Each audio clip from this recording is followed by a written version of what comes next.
Hello friends, अगर आप बिहार दरोगा, बिहार पुलिस मध्य से बिहार किसी भी एग्जाम से तैयारी कर रहे हैं तो वो फ्रिक्शन टॉपिक है, वो बहुत ज़्यादा इंपॉर्टेंट है, समझे ना। यहाँ से क्वेश्चन आने का बहुत ज़्यादा हाई चांस बनता है, तो हम लोग फ्रिक्शन टॉपिक घर्षण को 5 से 7 मिनट के अंदर कंप्लीट कर लेंगे। ठीक है, चलिए स्टार्ट करते हैं।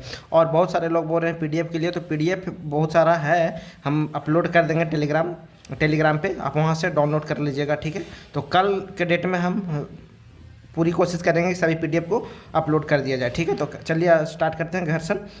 अब यहाँ से बहुत ज़्यादा चांस बनता है कि क्वेश्चन आता है, एग्जाम्पल से क्वेश्चन आते हैं, ठीक ना। तो घर्षण यह गति का विरोध करता है। घर्षण क्या है? गति का विरोध करता है, समझे। यह सदैव गति के विपरीत दिशा में होता है। क्या होता है? सदैव गति के विपरीत दिशा में।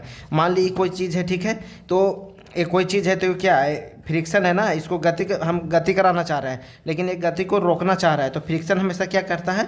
विपरीत गति के विपरीत दिशा में कार्य करता है, ठीक ना। घर्षण के विरोध किया गया कार्य ऋणात्मक होता है। मान ली किसी चीज़ को हम गति करवा रहे हैं और रोक रहा है, तो ऋणात्मक चीज हुआ ना, तो इसीलिए क्या होता है? घर्षण के विरोध किया गया कार्य ऋणात्मक होता है।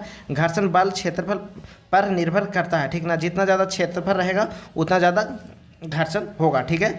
बल्कि तल की प्रकृति पर भी निर्भर करता है। यदि तल खुरदुरा हो तो घर्षण अधिक होगा। हाँ, तल की प्रकृति पर भी निर्भर करता है। अगर तल खुरदुरा हो तो ज़्यादा घर्षण होगा, ठीक ना। यही बात बोल रहा है, कोई ज़्यादा इसमें है नहीं कुछ। घर्षण बल एक सदिश राशि, इसको याद रखिए, घर्षण बल एक सदिश राशि है। और घर्षण कितने प्रकार के होते हैं? तो 2 प्रकार के हैं, स्थैतिक घर्षण है और गति घर्षण है, ठीक ना। गति घर्षण 2 प्रकार के होते हैं, सर्पिल घर्षण और लोटनी घर्षण। स्थैतिक घर्षण को समझिए पहले, ठीक है। स्थैतिक घर्षण इसमें ज़्यादा होता है, गतिक से ज़्यादा होता है। कैसे? देखिए, इस स्थैतिक घर्षण है ना, जो रुकी हुई वस्तुओं में होता है, रुकी हुई वस्तुओं में स्थिर घर्षण होता है। जैसे कोई मान ले कि कार है, ठीक है, कार है, तो ये क्या, इसमें भी स्थैतिक घर्षण है, समझे ना। रुकी हुई वस्तुओं में होता है स्थैतिक। इसको हम जब मूव करा रहे हैं, आगे की ओर गति करा रहे हैं, तो क्या स्थैतिक घर्षण इसको रोक रहा है, समझे ना। देखिए स्थैतिक घर्षण किसको कहते हैं, ठीक है। जैसे कार रुका हुआ है, ठीक है। हाँ, तो हम समझ रहे थे, एक कॉल आ गया था, उसमें थोड़ा सा इंगेज हो गए थे, ठीक है। जैसे क्या स्थैतिक घर्षण है ना, जो क्या करता है ना, कोई भी वस्तु को गति में आने से रोकता है, ठीक ना। जैसे मान लीजिए कार है, इसको गति में करना है, ठीक है ना, तो थोड़ा सा बस गति में आ जाएगा ना, तो फिर एक ही, अगर 3-4 आदमी जब रुका हुआ रहता है तो 3-4 आदमी लगता है कि उसको गति में कराने के लिए। जब गति में आ जाता है तो एक ही आदमी काफ़ी होता है, उसको कर आगे की ओर बढ़ा देगा कार को, ठीक ना।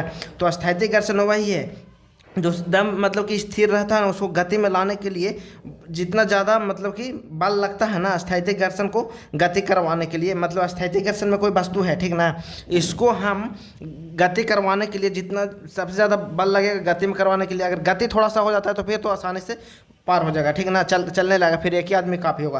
तो स्थैतिक घर्षण क्या, रुकी हुई बस्ती में रहता है, ठीक ना, रुकी हुई बस्ती में रहता है स्थैतिक घर्षण। अब स्थैतिक घर्षण में क्या होता है? सीमांत घर्षण।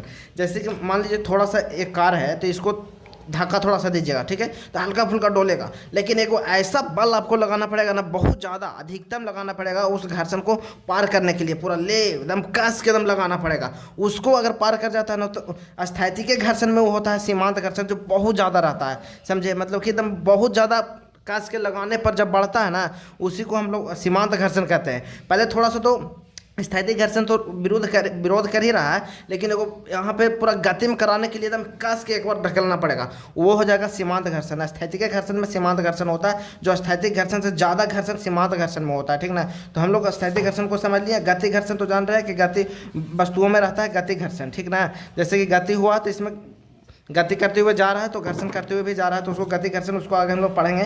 गति घर्षण कितने प्रकार के होते हैं? सर्पिल घर्षण और लोटनी घर्षण। स्थैतिक घर्षण को समझते हैं। रुकी हुई वस्तुओं में स्थिर घर्षण होता है, यह गति का सर्वाधिक विरोध करता है, वस्तु को चलने नहीं देता है, समझे ना। बता रहे थे ना भी कि वस्तु को चलने नहीं देता है, उसको स्थैतिक घर्षण कहते हैं। गति घर्षण किसको कहते हैं? और देखिए यहाँ पे स्लाइडिंग फ्रिक्शन से ज़्यादा कौन सा होता है? स्टैटिक फ्रिक्शन ज़्यादा मजबूत होता है, ठीक ना। तो यहाँ पे याद रखिएगा, यहाँ पे याद रखिएगा, स्लाइडिंग फ्रिक्शन से ज़्यादा कौन सा होता है? स्टैटिक फ्रिक्शन ज़्यादा मजबूत होता है। गति घर्षण से स्टैटिक फ्रिक्शन ज़्यादा मजबूत होता है, यहाँ पे बता भी दिए हैं। और गति घर्षण डायनेमिक फ्रिक्शन, गतिमान वस्तुओं एवं संपर्क सतह के मध्य लगने वाले घर्षण बल को गति घर्षण बताते हैं। जैसे कि वस्तु है, इसको गति करते हुए जा रहा है, तो सतह और इसमें घर्षण लगते हुए जा रहा है, उसको क्या गति घर्षण कहेंगे, ठीक है। गति घर्षण 2 प्रकार के होते हैं, सर्पिल घर्षण और लोटनी घर्षण। और वीडियो को लाइक करिए और चैनल को जरा सब्सक्राइब करिए, समझे ना। चैनल को आप लोग सब्सक्राइब नहीं करते, सिर्फ वीडियो को वॉच कर लेते हैं। चलिए आगे बढ़ते हैं। फास्ट मोड में रिवीजन चल रहा है, समझे ना। यहाँ कोई ज़्यादा तो समझाने वाला कार्य हो नहीं रहा। चलिए, सीमांत घर्षण हम बता दिए कि सीमांत घर्षण सबसे ज़्यादा घर्षण इसी में होता है, सीमांत घर्षण में, समझे ना। सबसे ज़्यादा मजबूत घर्षण इसी में होता है, सीमांत। किसी स्थिर वस्तु को यदि बल लगाया जाए तो स्थिर घर्षण का वह अधिकतम मान जो गति में आने से रोकता है ना। 3-4 आदमी रहता है, फिर एक बार ले बोलता है ना, ले एकदम कस के एकदम चालू मारता है, तब वो जाके बढ़ता है, गति में आता है, तो वही हुआ सीमांत घर्षण, समझे ना। स्थैतिकीय घर्षण में एक सबसे ज़्यादा बल लगा के जो गति में लाया जाता है उसको ही सीमांत घर्षण पूछते हैं। एग्जाम्स में आने वाला क्वेश्चन है। अधिकतम मान को जो गति में आने से रोकता है सीमांत घर्षण का था। सर्पी घर्षण, यह तल के ऊपर खिसक कर या सड़क कर गति करता है, उसको सर्पी घर्षण कहते हैं। देखिए, जैसे ये सर्पी घर्षण है, यह सर्पी घर्षण है, समझे ना। ये सर्पी घर्षण हो गया। और जैसे नाव हो गया, स्केटिंग हो गया, नाव क्या ऐसे खिसक कर चलता है ना पानी पे, तो क्या हो जाएगा, सर्पी घर्षण हो जाएगा। वो लोटनी घर्षण किसको, किसी वस्तु में पहिया लगाकर ढला देना, लोटनी घर्षण कहलाता है। अब मान लीजिए इसमें बैरिंग लगा देंगे, लोटनी सर्पी घर्षण को लोटनी घर्षण में बदलने के लिए इसमें बैरिंग लगा देंगे तो आसानी से चल जाएगा, ठीक है ना। तो उसमें कम घर्षण विरोध करेगा, ठीक है। तो लोटनी घर्षण किस हो गए, किसी वस्तु में पहिए लगाकर ढला देना, लोटनी घर्षण कहलाता है। यह सबसे कमजोर होता ही है। देखिए, स्थैतिक घर्षण वो तो बहुत ज़्यादा रोकता है, विरोध करता है वो घर्षण। और उसी में एक सीमांत घर्षण होता है तो बहुत ज़्यादा रोकता है, ठीक ना। और फिर क्या एक हो जाएगा ये वाला घर्षण, सर्पी घर्षण, ये तो कुछ कम रोकता है स्थैतिक घर्षण से। और लोटनी घर्षण तो रोकेगा नहीं, क्योंकि इसमें बेयरिंग लगा हुआ रहता है, तो फिर आसानी से मूव कर जाता है, ठीक है। तो हम लोग पढ़ लेते हैं कि सबसे कमजोर होता है, अर्थात गति का विरोध सबसे कम करता है, जिस कारण इस गति ज़्यादा होती है। और सर्पी घर्षण को लोटनी घर्षण बदलने के लिए बेयरिंग का प्रयोग करते हैं, ठीक है ना। जैसे कि देखिए, बेयरिंग है, यहाँ पे हल्का सा फोर्स दीजिएगा, इसमें हल्का सा फ्रिक्शन होते हुए ये मूव कर जाएगा, ठीक ना। इसमें ज़्यादा कोई फ्रिक्शन रोकेगा नहीं। देखिए, स्थैतिक घर्षण ज़्यादा मजबूत होता है सर्पी घर्षण से, और स्थैतिक घर्षण सबसे ज़्यादा मजबूत होता है, उससे कम मजबूत होता है सर्पी, और सबसे कम मजबूत होता है कौन सा, लोटनी। एग्जाम्स में आने वाला क्वेश्चन है, इसको स्टार मार कर लीजिए, ठीक ना। देखिए, स्थैतिकीय में सीमांत घर्षण, अगर सीमांत घर्षण दिया रहेगा तो सबसे ज़्यादा कौन सा हो जाएगा, सीमांत घर्षण हो जाएगा। स्थैतिकीय घर्षण में अगर सीमांत घर्षण सबसे मजबूत होता है, और अगर स्थैतिक घर्षण नहीं दिया हुआ है तो सीमांत घर्षण, और दोनों दिया हुआ है तो पहले सीमांत आएगा, उसके बाद स्थैतिक मजबूत में आएगा, फिर उसके बाद सर्पी आएगा, फिर उसके बाद लोटनी आएगा, ठीक है। घर्षण को कम करने की विधियाँ, तल को चिकना करके बढ़ाई द्वारा रंधा मारना, विशेष आकार देना, ठीक है। जैसे कि मान लीजिए घर्षण को कम करना, जैसे कि मान लीजिए ऐसे एक पाइप है, ठीक है, पाइप है, तो अगर अब इसमें लटकिएगा तो ज़्यादा देरी लटक के रख सकते हैं, ठीक ना। लेकिन इसमें जैसे कि ऊपर कर दीजिए ऐसे,